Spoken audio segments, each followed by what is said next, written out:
Tanner coming at you from the alleys of Chicago. I'm here to teach you about a little bit of American history. We're going to go through chapter 31, which goes over the 1920s. Now, we're going to start a little bit before 1920, just because that's when chapter 31 starts. So just after World War I, we had a Red Scare, which was just a fear of communism, and this was mostly caused by the fact that post-World War I, America developed a policy of a sort of isolationism, meaning they kept to themselves for the most part and didn't really deal with any outside countries. In the Red Scare, there was a man named Mitchell Palmer, also known as the Fighting Quaker, who used a series of raids to arrest around 6,000 suspected communists. And the Red Scare caused the government to severely cut back on free speech for a period because the people were so afraid of communism that they didn't want people to be able to speak out against the country. And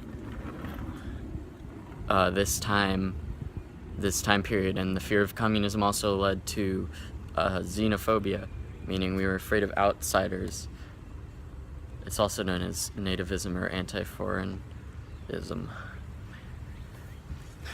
A little bit after the Red Scare started, the Ku Klux Klan, which was a collection of white Anglo-Saxon Protestants, rose greatly in power. Most of its members were from the South, but there were some from the North as well. But they had around 5 million members in the 1920s. That's when its power sort of peaked, and they used the same sort of tactics of fear and terrorism that they used before.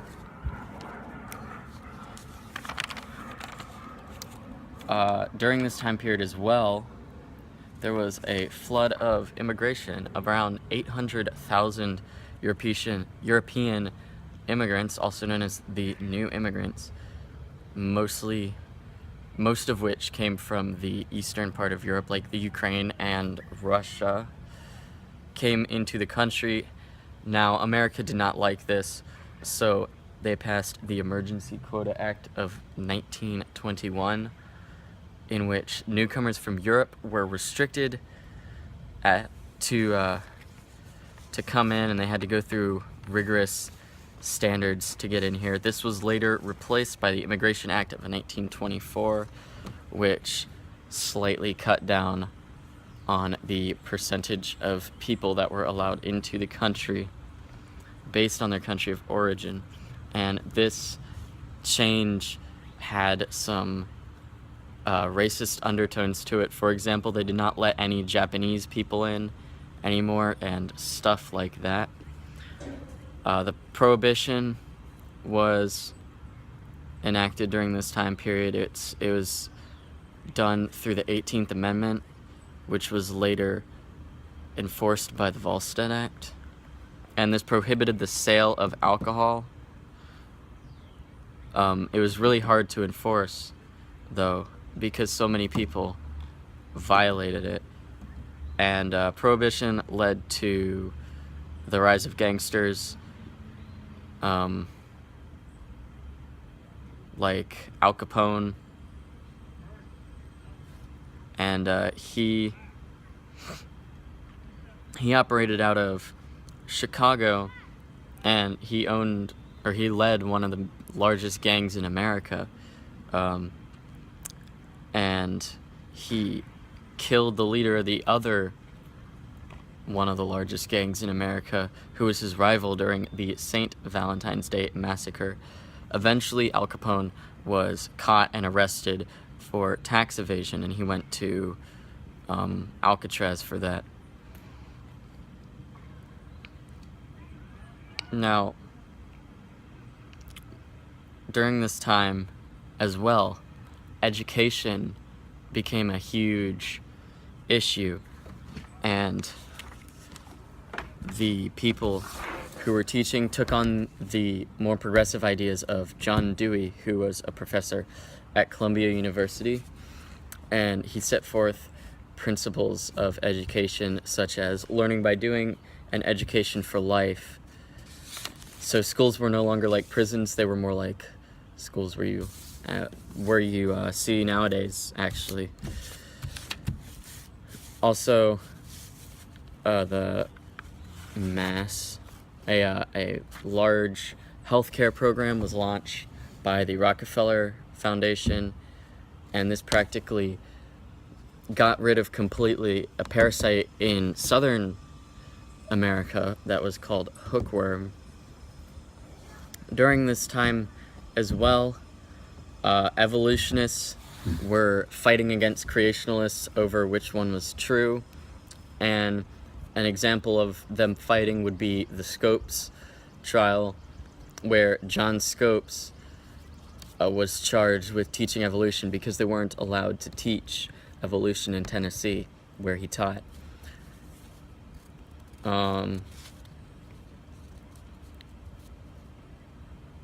So, on top of this, there were also people in between the creationalists and the evolutionists, and these people were Christians who were starting to realize that both Christianity and modern science could be right, and they actually created some new branches of Christianity.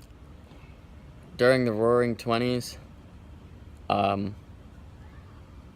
there was a lot of prosperity, despite the fact that there was a recession in 1920 and 1921. And the reason for this prosperity was because the Treasury Secretary Andrew Mellons created new tax policies which favored rapid expansion of capital investment, meaning that America invested more, which means they gained more profit. Also, another reason for prosperity was because Henry Ford perfected the assembly line, and he was able to create automobiles and luxury items and all that good stuff, as were other people using his assembly line production process.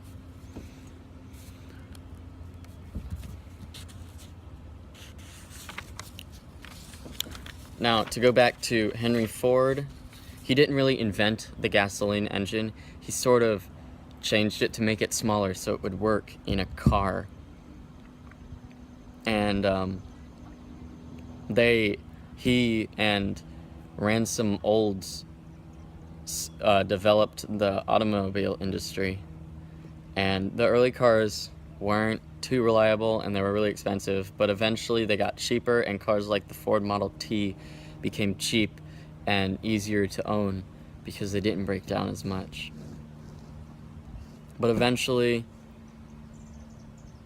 in 1929, the stock market collapsed, and that sort of ruined a lot of people, but more on that later. The gasoline engines that were adapted to fit also helped over 6 million people get new jobs. New railroads were constructed to get to transport gasoline to different places, and America's standard of living rose greatly, meaning it was a lot better to live here.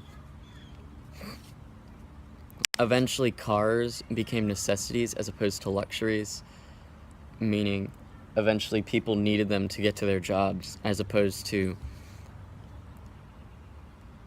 getting to their jobs quicker with them, if that makes sense.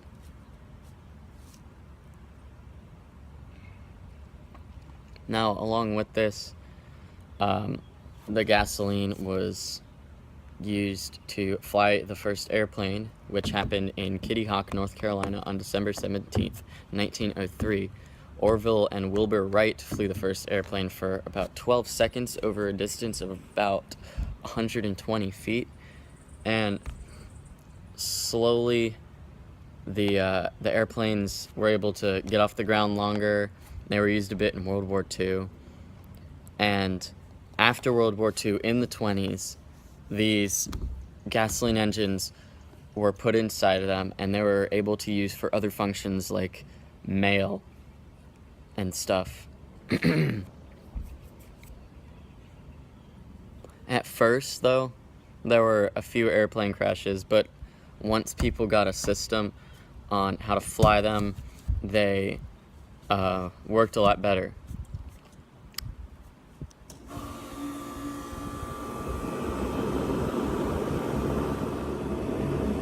In 1923, the National Woman's Party began to campaign for an equal rights amendment to the Constitution, because the Constitution says all men were created equal, and they wanted to add women in there as well.